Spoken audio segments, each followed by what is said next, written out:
Hey, what's up, my ninja? Shinobi here with another Diablo 3 video for you.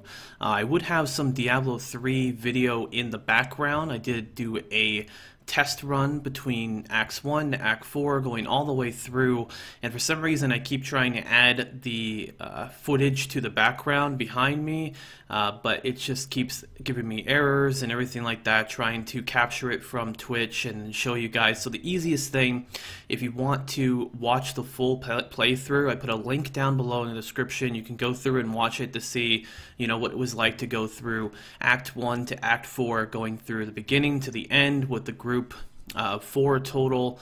And I'm going to go over in this video and tell you what it is that I discovered by going through this run, and why we did this to begin with, and all that kind of information. So we first started this up. I picked 3 subscribers from Twitch to run through with. I picked one person that was pretty good geared, obviously myself, which is really good geared, and then 2 other people that were under geared. And we did this on Torment 3 difficulty, going through the entire thing, because I wanted to see if, someone that's averagely geared doing it on an average torment, instead of being on Torment 6 we had the best players in the world and we were doing this, and it wouldn't really be a good comparison to some people that are watching this video that don't have really good gear or anything like that. So if you're under geared, you scale the numbers down a little bit. If you're over geared from Torment 3 and you can do Torment 4, 5, 6 or whatever, then you would scale the numbers up a bit,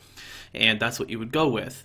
So why did we do this to begin with? Well, with the change that was made recently, Blizzard changed it so that the guaranteed legendary drop from Skeleton King is now on Diablo, and once you complete the entire story, the entire campaign 1 through 4, go all the way to the end, you're supposed to get a guaranteed legendary off of Diablo. You also get that reset quest button to redo that again and go through from the beginning to the end again.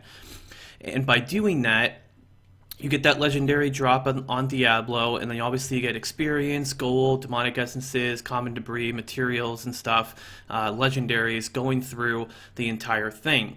So I'm going to give you some stats on some things that we found out while doing this. Total, we got 11 legendaries. Myself, I got 11 legendaries. The average number was between 8 to 12 between the people that were in my group as well too. So an average would probably be about 10 legendaries by going through Act 1 to Act 4, Torment 3, full completion, and obviously you get that guaranteed one on Diablo. On Act 1, I got 3 legendaries. On Act 2, I got 5. On Act 3, I only got 1. And on Act 4, I got 2. But really, it was only 1 because you get the guaranteed one from Diablo.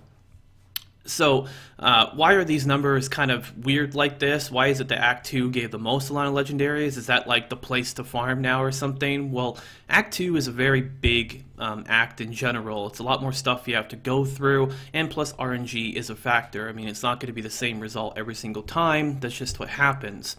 But I will talk about what I saw throughout collecting legendaries.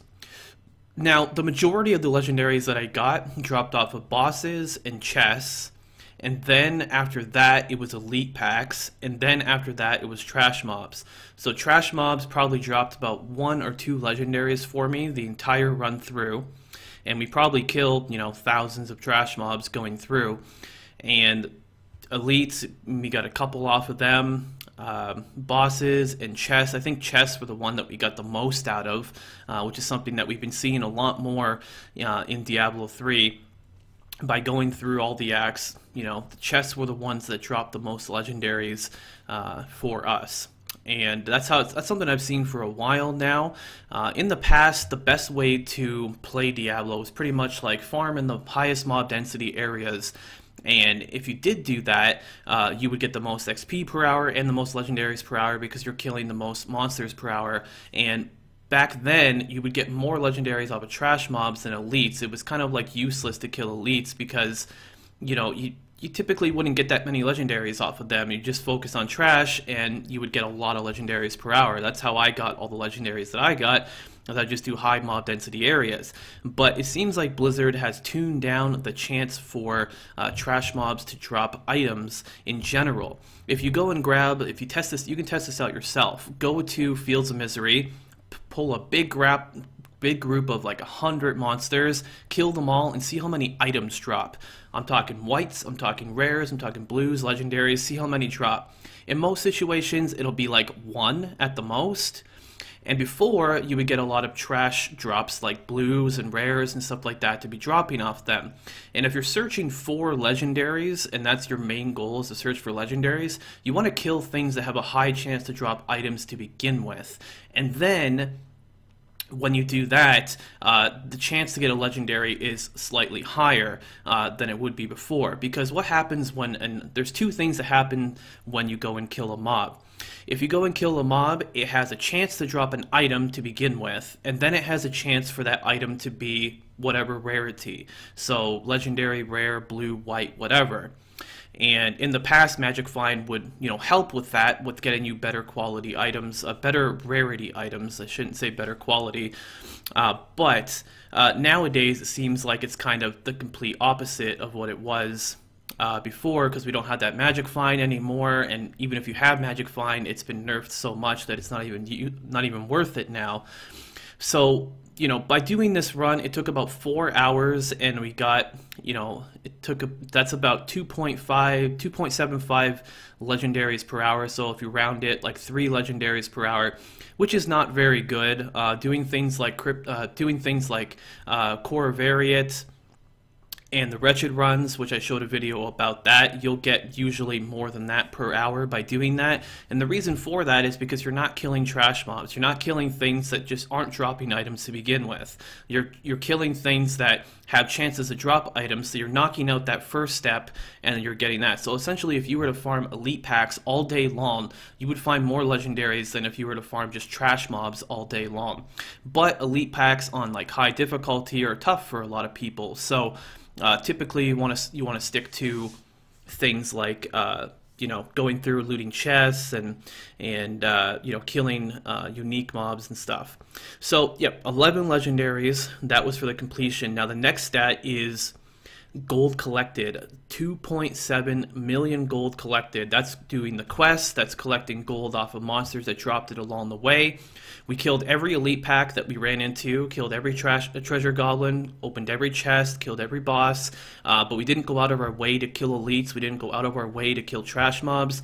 We did kill trash mobs, but not as only if it was in our way. We didn't go out of our way to do that. So 2.7 million gold collected from myself. That is a very, very low amount. With the auction house going away tomorrow, that is something that needs to be worked on. Blizzard needs to work on that, coming with Reaper of Souls just around the corner, and our only way of collecting gold, and that gold is very important for re-rolling stats on the Mystic, for re-rolling by doing like the enchanting stuff, by doing transmog, by crafting. These things, are going to be very gold heavy, especially if you play more than one class like I do. I play all the classes and I gear them all out as much as I can, and I'm going to be re-rolling a lot of stats. So a player like me is going to need quite a lot of gold going into Reaper of Souls, unless they changed the amount of gold you get. But 2.7 million XP, 2.7 million gold for 4 hours worth of work, that's not very good at all.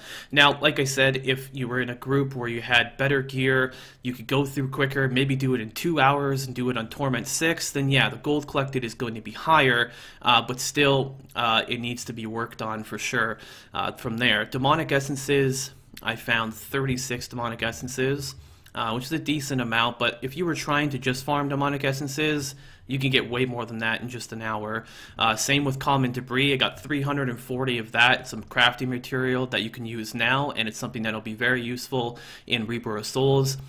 So a lot of people have been collecting that, and Common Debris, I could farm more than 340 of that in just an hour. So yeah. And then experience earned total, I went from Paragon 248 to 252. So I got 4 levels, and I got about 2 billion experience going through the entire thing, which sounds like a lot, but it's really not. For 4 hours worth of work, I mean, if you did a Coda run, you would get between 2, 3, 4 billion XP per hour in a good group. So that's much better. That's 4 times better at least to be doing the Coda runs. So that's pretty much everything that I found out from this whole thing. You know, with the auction house going away tomorrow, you know, a lot of people are worried, am I going to have enough gold? You know, a lot of people are worried, how am I going to find legendaries? And the reason why I've been testing a lot of legendary farm routes and seeing how many legendaries I get from going from Act 1 to Act 4 is because aside from there being bounties and rifts in the expansion, you know, you can still farm these ways in the expansion. You're still going to get the same kind of drops. You're still going to get the same kind of things like that when you go into the expansion right off the bat. So, you know, is the campaign mode going to be something that's worth it? If you're thinking about, yeah, I'll just reset the quest, me and my friends will go through, we'll do the whole story and everything. The only reason that it's worth it would be if you enjoy doing that. Other than that, the bonuses and the rewards that you get out of it are not worth it at all. You're better off, if you're farming legendaries, do something like Core Variant or Wretched runs. If you're farming XP, do something like Coda runs. Those are just going to be better for you. If you're farming common debris, go to places like Halls of Agony and go through there and collect all the armor racks and weapon racks and such. That's very important. In demonic essences, you can just go to high elite density areas and kill a bunch of them, get a bunch of demonic essences. And as far as gold, it was primarily made. I made majority of my gold through the auction house, and now that the auction house is going to be gone, you know, are you going to be able to collect quite a bit of it in Diablo and then also in Reaper of Souls? Well, as it stands right now, not really. You know, it would take you, I mean, at best, you'd probably, you know, in a group of 4 and Torment 6 and Reaper of Souls, which is going to take a while for people to be able to do Torment 6 and Reaper of Souls, you'd probably be getting 10 to 20 million gold per hour if you had that team doing Torment 6 and, you know, in a group of 4 and just smashing it and going through and completing bounties and stuff. Then yeah, you'd be getting about that much XP. But when I tested the beta, that much gold, sorry, but when I tested the beta, you know, it felt like it was very slow to get gold. I never went ahead of gold. I always went backwards in gold. And you would think like, you know, okay, I put a lot of time in, I farmed a lot of gold, now I'm going to go to the, you know, Mystic and reroll items and stuff. So you would think like, I made this much gold and I lost this much gold from doing the Mystic and stuff. It should even out right in the middle and get you back to square one for the work put in. But the work that you put in, especially going through the campaign, is not going to be enough to fuel you being able to do the Mystic on a regular basis. You're probably going to do it like 1/10 of as much as you want to do it. So it's going to take you longer to get those you know, rules upgraded unless you get very lucky come Reaper of Souls. But like I said, guys, if you want to take a look at the entire thing so you can go ahead and watch it all, the link will be right down below. I wanted to add it to YouTube, but it's a very long video, so it makes more sense to just, you know, have a link and you can just go see it from there. But that's pretty much the stats that I came up with that. And, you know, I think personally, you know, I mean, Blizzard has nerfed a lot of the runs and stuff that I've showed you guys in the past couple weeks. So if they're listening, which I'm sure they are because they've been nerfing stuff like crazy that I've been posting videos about, gold needs to be better. If you're getting rid of the auction house tomorrow, which you are, gold needs to be better throughout completing campaign and throughout completing bounties. It's better in bounties. That's pretty much the best way to make gold in Reaper of Souls.